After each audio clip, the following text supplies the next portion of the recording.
नमस्कार प्यारे मित्रों, आज हम फिर से लेके आए हैं यूपीएसआई 2017 का एक प्रीवियस ईयर क्वेश्चन जो कि साधारण बैच का है। चलिए देखते हैं इस क्वेश्चन को हम कैसे निपटाएंगे, वो भी जल्दी से जल्द। तो हमारा सवाल है, कह रहा है कि 10,400 रुपए की राशि है, उसको इस तरह कर्ज के रूप में दो भाग में दिया गया है कि एक भाग पर जो है 10% के दर से 5 वर्षों के लिए अर्जित होने वाला जो ब्याज है अन्य हिस्से पर 9% की दर से 6 वर्षों के लिए अर्जित ब्याज के क्या है बराबर है। यानी सवाल के कहने का मतलब है कि एक ऐसा भाग है जिसको 10% की दर पर 5 वर्ष के लिए लगाया गया है, तो इससे जो ब्याज हमें प्राप्त होगा, और दूसरा भाग जो है जो 9% की दर से लगाया गया है 6 वर्षों के लिए, इससे जो ब्याज प्राप्त होगा, दोनों ब्याज की रकम आपस में क्या होंगी, वो होंगी बराबर। तो पूछा है कि ये दोनों रकम क्या है, दोनों भाग क्या है, तो देखते हैं सवाल कैसे लगे। मान लेते हैं ये हमारा पहला भाग था और ये था हमारा दूसरा भाग।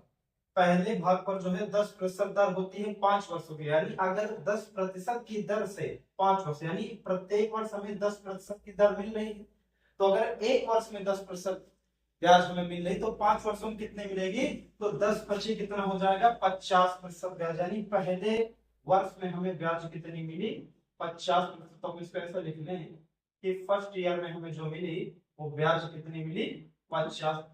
और वो किसके बराबर आ जा रही है, कह रहा दूसरे अन्य हिस्से के 9% की दर से 6 वर्षों के बराबर। तो अगर 9% है तो इसको जो 6 वर्ष तक काउंट हम करेंगे तो एक वर्ष में 9%, 6 वर्ष में कितना हो जाएगा 9 से 54%। यानी दूसरे भाग की जो ब्याज है वो कितनी मिलेगी 54%। ये दोनों आपस में बराबर हैं, तो अगर बराबर है तो हम इनको थोड़ा सा काट लेंगे, काटेंगे 2 से काटेंगे 25 बार चला जाएगा और 27 दूना 54 यानी हो जाएगा 27।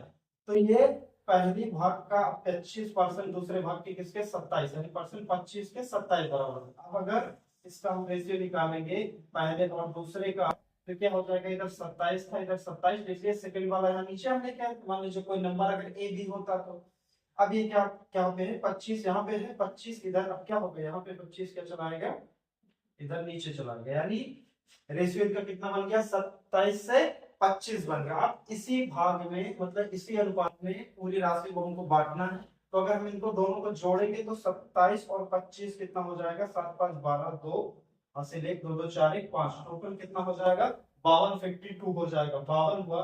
और जो 52 है ये किसके बराबर है, तो हम देखेंगे पूरी राशि थी 10,400 के बराबर है, तो ये कितने हो गया 10,400 बराबर। तो 1 यूनिट का अगर मान निकालेंगे तो 52 गुना 104, यानी एक का मान कितना हो जाएगा 200। और पूछा हमसे दोनों रकम बताएं, तो पहली रकम जो थी 2700 थी, 27 थी, तो 27 से अगर 2 से मल्टीपल करवाएंगे 200 से, 27 गुना 5400, और ये दूसरी कितनी थी 25, तो जब 25 का मान निकालेंगे तो 25 गुना 50 यानी कितनी हो जाएगी 5000 हो जाएगी। पहला भाग हमारा है 5400 और दूसरा भाग हमारा है कितना 5000, जो कि हम देखेंगे 5400 5000 तुम्हारे ऑप्शन नंबर डी में है।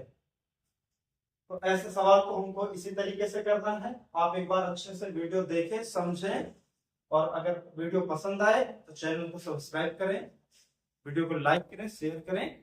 धन्यवाद, मिलते हैं अगले वीडियो में, तब तक के लिए जय हिंद जय भारत।